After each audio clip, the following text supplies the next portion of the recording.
who you are, and it tears me apart. You're lost in the fog, so go back to the start. You're sick with all the rocks, you're burned with all the stars. I see under your sky. Check, check, mic check. 1, 2. Check, check, mic check. 1, 2. 1, 2, 3, 4. Uno, dos. 1, 2, 3, 4.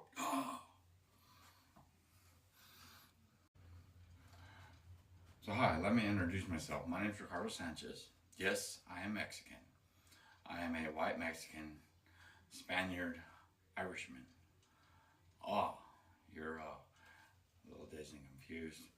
Well, when a man meets a woman, they get together and they have a kid. And that's where I came in. So when I came in, Mom was Irish, Dad was Mexican Spaniard. But there's a little bit of Native American mixed in there, and well, as the world turns on, it goes on and on and on and on and on. That's a long story to make a long story short. That's how I was born.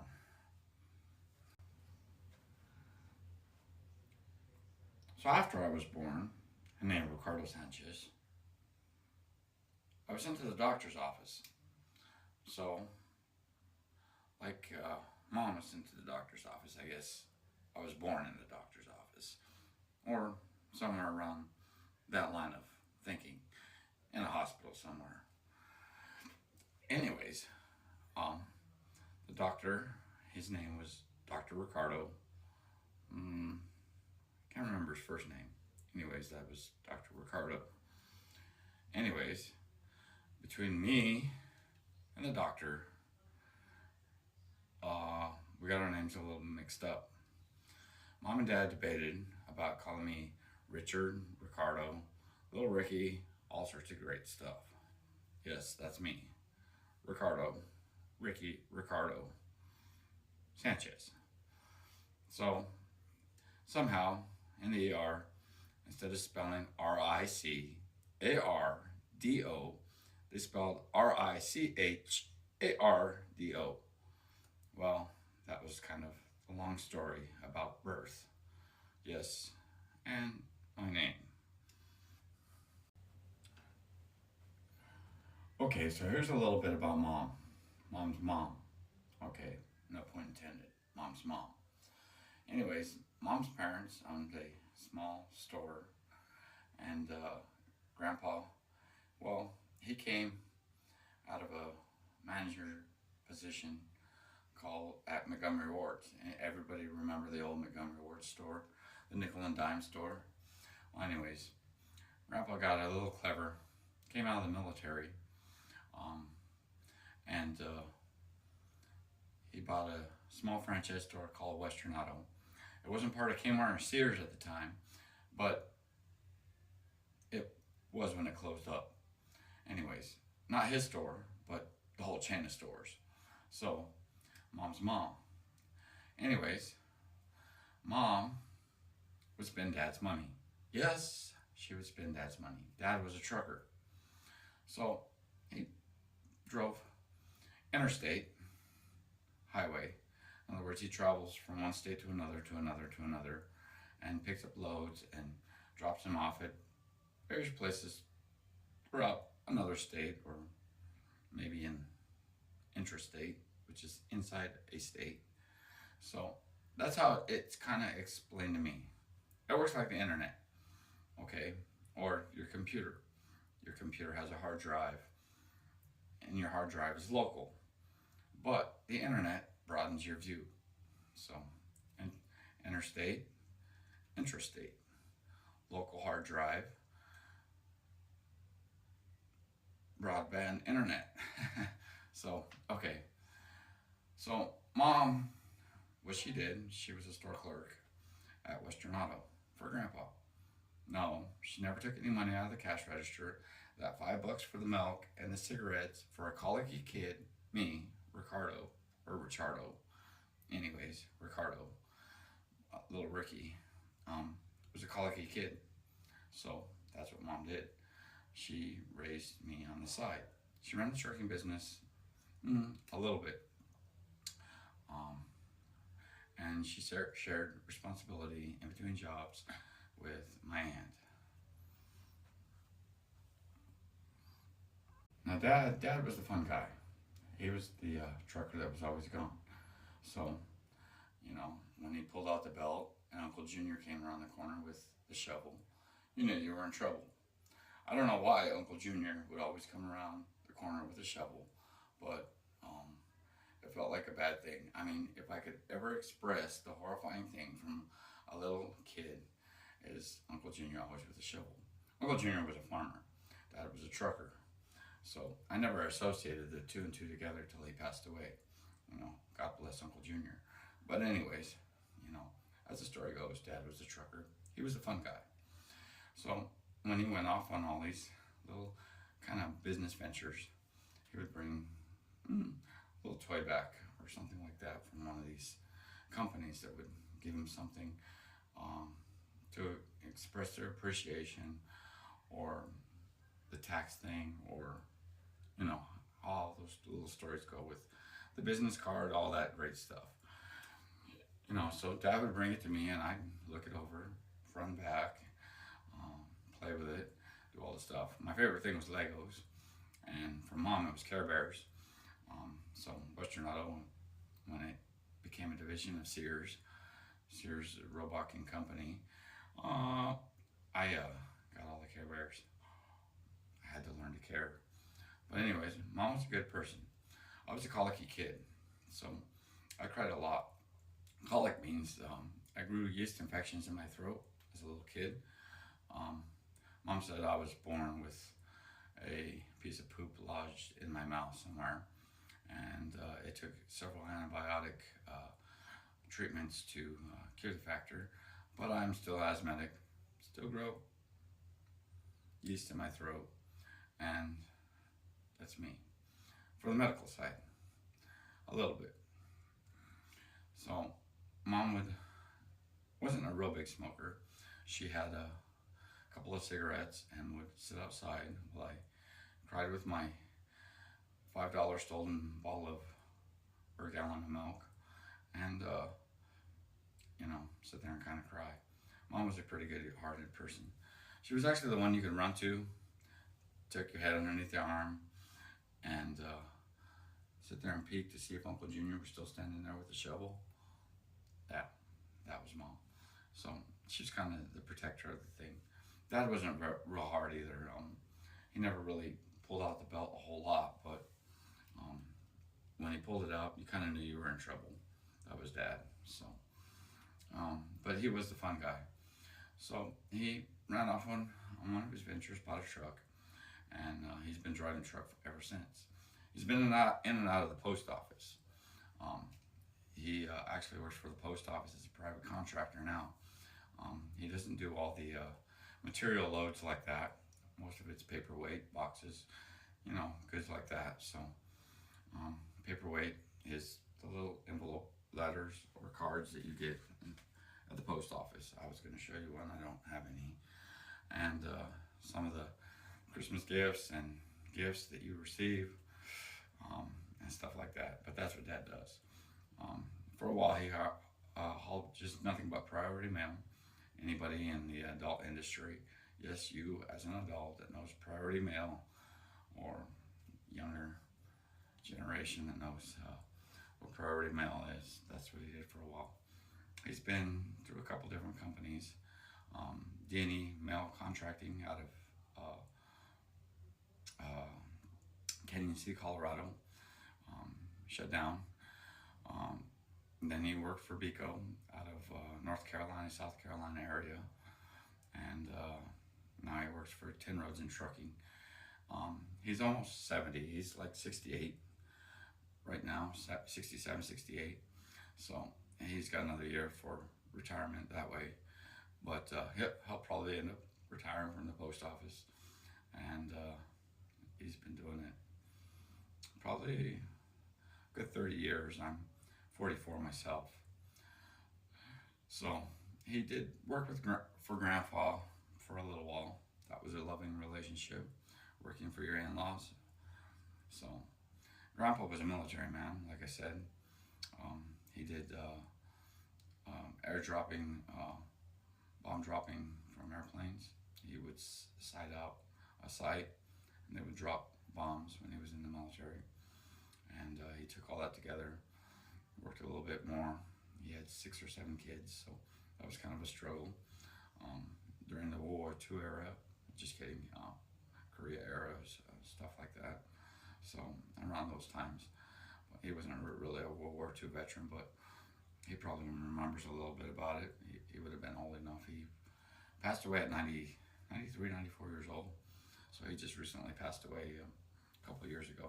Kind of miss Grandpa a lot. So he would talk to me about all the stock exchange and all that stuff. It was during World War II, Korea, some of those wars, a lot of the stock exchange stuff came out. And that's how he would relate to me and several of the grandkids. But he was a Western auto man. He was a businessman, most of it. He'd pull out the New York Times, and we'd go through the stock market area, the section of that. And I learned a little bit more in school later on as growing up. You know, teachers, I probably talk about my teachers a little bit later on too. So, but that was that. I finally did get married. I married a colored woman, black woman. She says sometimes is okay, but you know, I married a colored woman. So we have a lot of fun. She's my spouse. I'm her spouse. I mean, the other word, husband. So when you're writing one of these videos, it's just to add some comedy to it. This is supposed to be a whole comedic view. So if I go you know, I'm thinking about what to say next. I started writing out cue cards, and that didn't work out very well. So I started short skating it a little bit here and there. As you can see, I put the Budweiser thing in there. Don't know if it'll ever get taken off or edited somewhere down the road, but the Budweiser thing's there. Of course, if you're looking for me, I'm in the state of Missouri right now. I was actually born and raised in Colorado. I love the farming community out there. Allergy season, colic season, all the great breweries of Coors and Budweiser and many of the other breweries that are out there. I'm currently not an alcoholic. I haven't attended AA for approximately 5 years. I drank for about 2 years, 3 years of my life. I was a pretty good alcoholic for a couple years. I have an occasional beer or a drink, you know, as I see fit once in a great while. It's still a struggle. The sweat, it has its days, you know. And there are days you just want to get out and do things all the time. So, you know, and I try to take advantage of those opportunities. But I still get sweats, stuff like that, because it's not the beer, it's not the bullet, it's not the gun, but it's me. I'm the problem. So, yeah. But I had 2-3 years of being a pretty good alcoholic. In other words, I just couldn't stop where I was at. So, occasionally I have one now and then, and it still leads to a natural disaster for a good couple days or so. But, yeah, I still love it. I still love having one occasionally. I wasn't a beer drinker. I actually started out in Crown Row, swapped over to Bacardi, and from Bacardi I stepped it up a notch to 151 rum, Bacardi 151 rum, and then, you know, back to Budweiser here and there. I stayed around the Budweiser, it's not too bad, but the problem was me, so I had to make that change.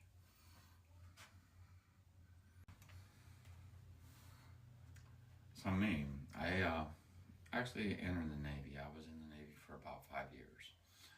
But growing up, I hated arsons. That was my biggest thing. I could not stand the arsons. I actually fell in love with a lot of these guys. They're interesting people. There are some true arsons out there that play with balls of fire. But I was into the magic, the tricks, all that great stuff. I just wasn't into the illumination of that kind of light. So it was a constant battle. telling a little Johnny not to strike that match. But that was the youth of my generation. They were into it. As for the mom and pop crew in the arson area, smoking was a high point for a lot of adults. I remember them quite a bit. Never really had my cigarette until I was 21. I'm not actually a current smoker. I use it for stress and coping skills. Think about things. Enjoy a little bit of life. Watch the scenery around me. So I kind of see where some of the adult people had in their intuitive, especially writers. A lot of them wrote things. Some of it was business law, trade law, stuff like that. So they were trial lawyers type thing, but they were actually businessmen. So it was in that industry for a long time. I really don't like arsons too much. Most of it is accidental. It's just out of control type thing. But there are true arsons out there that go in and intentionally do this to harm somebody else.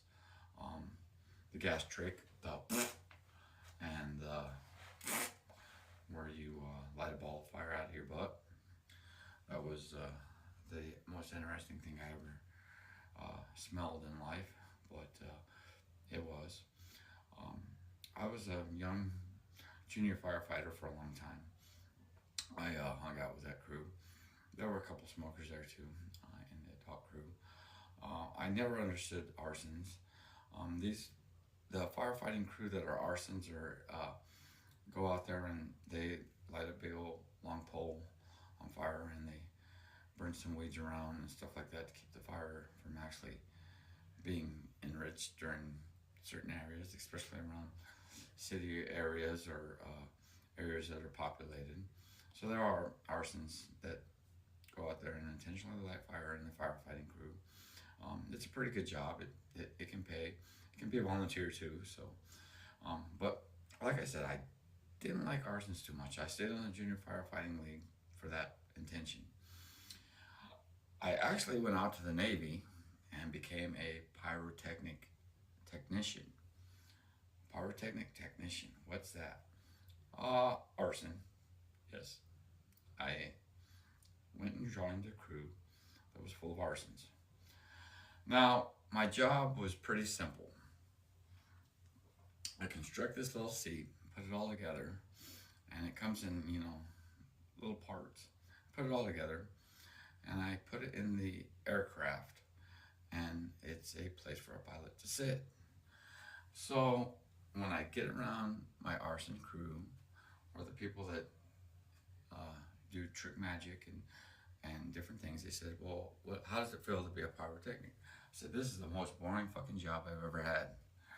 Yes, excuse me, sorry to put it that way. It was boring.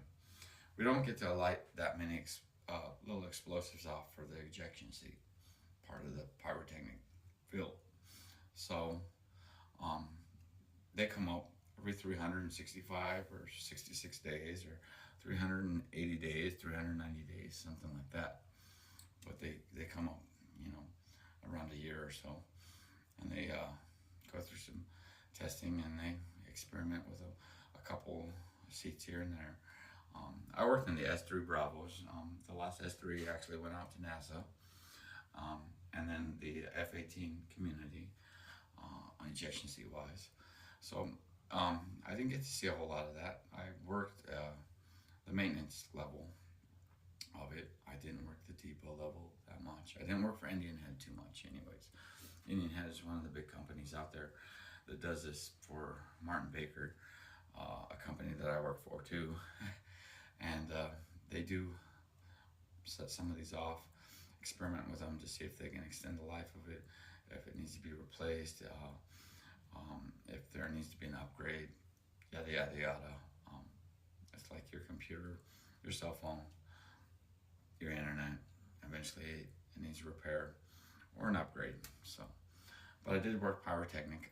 We could actually get around a campfire once in a great while.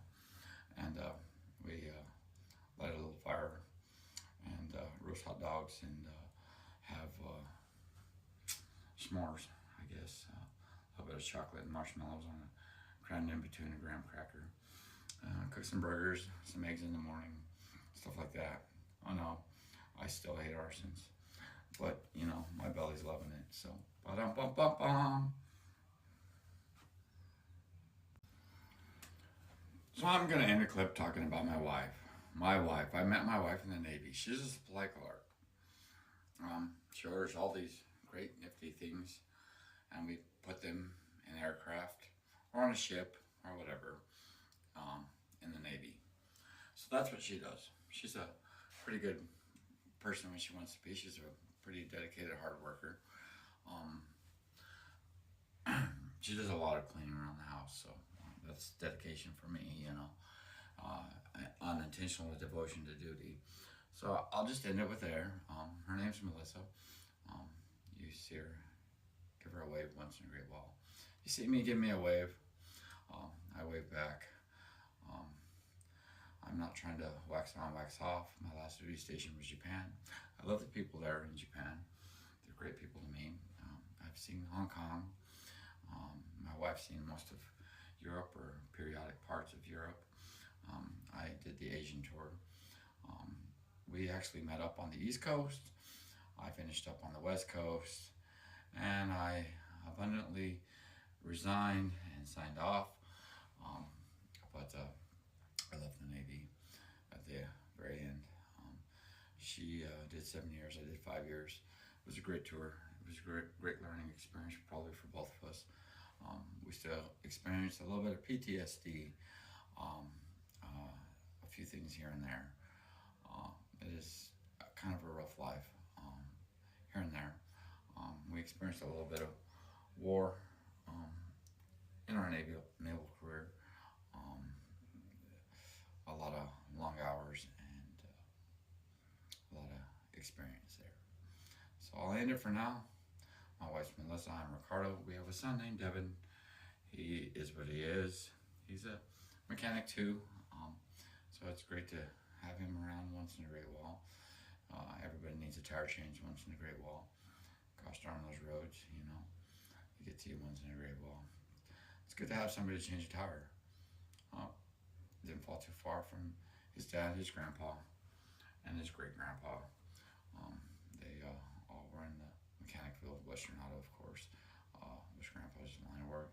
Dad was a truck driver and farmer, and we all fall in the line of farming somewhere. So that's the end of my show. I hope I didn't bore you to death. The ending was a little bit better than the beginning, but it's okay. So love y'all, peace. Hang in there, hang tough. See you the next go round.